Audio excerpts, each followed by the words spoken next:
السلام علیکم ورحمۃ اللہ وبرکاتہ۔ میرے محترم ناظرین، آج ہمارا موضوع قربانی میں دوسرے لوگوں کو شریک کرنا، خصوصاً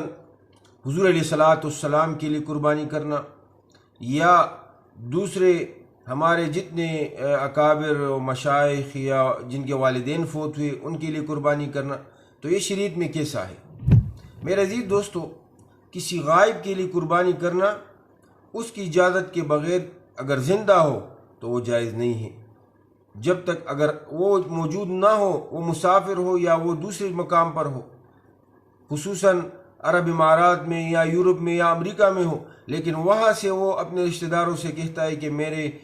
حصے کی قربانی کرے، خط کے ذریعے، فون کے ذریعے، جس طریقے سے بھی ہو وہ اطلاع کرے، تو پھر تو اس کی قربانی اس کے لیے ٹھیک ہو جاتی ہے۔ اس کے ساتھ ساتھ میرے عزیز دوستو، حضور علیہ الصلاۃ والسلام کے لیے قربانی کس طرح ہے؟ تو میرے عزیز دوستو، پیغمبر علیہ السلام کے لیے قربانی کرنا یہ جائز اور باعث ثواب ہے۔ حضرت علی رضی اللہ عنہ حضور علیہ الصلاۃ والسلام کی وفات کے بعد 2 دمبے وہ ذبح کرتے تھے۔ کسی نے حضور علیہ السلام سے پوچھا کہ یہ کس وجہ سے، ایک تو آپ اپنے لیے کرتے تو دوسری کی قربانی کی وجہ کیا ہے؟ تو حضرت علی رضی اللہ عنہ نے فرمایا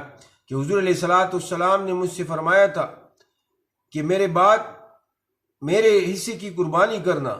تو میں حضور علیہ الصلاۃ والسلام کے حصے کی قربانی کرتا ہوں۔ اس وجہ سے میرے عزیز دوستو، حضور علیہ الصلاۃ والسلام کے لیے قربانی کرنا یہ جائز اور باعث ثواب ہے۔ اگر کسی نے دمبا حضور علیہ الصلاۃ والسلام کے لیے قربان کیا، یا اگر کسی نے گائے، بھینس، بیل، اونٹ، اونٹنی، ان بڑے جانور میں حصہ مقرر کیا تو یہ بھی جائز ہے۔ اس کے ساتھ ساتھ اگر ہم اپنے مردوں کے لیے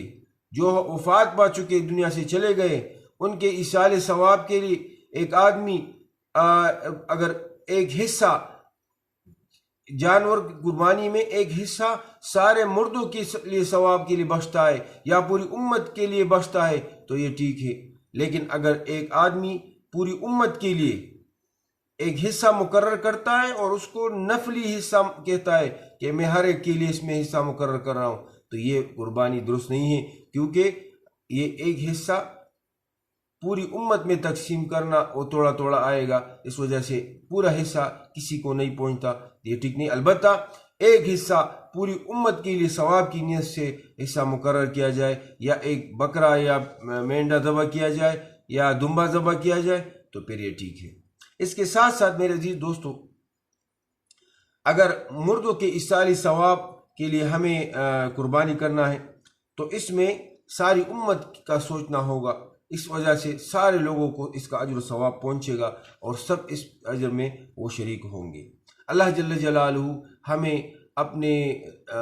جتنے اکابر ہیں، مشائخ ہیں، حقداران ہیں، اساتذہ کرام ہیں، اور جتنے وفات پا گئے ہیں، ان سب کی طرف سے ہمیں قربانی کرنے کی توفیق عطا فرمائے، خصوصاً آقائے دو جہان اور شفیع المسلمین محمد مصطفیٰ صلی اللہ علیہ وسلم کی طرف سے قربانی کرنے اور ان کو ایصال ثواب پہنچانے اور تمام مردوں کو ایصال ثواب پہنچانے کے لیے قربانی کی توفیق عطا فرمائے۔ وآخر دعوانا ان الحمد للہ رب العالمین۔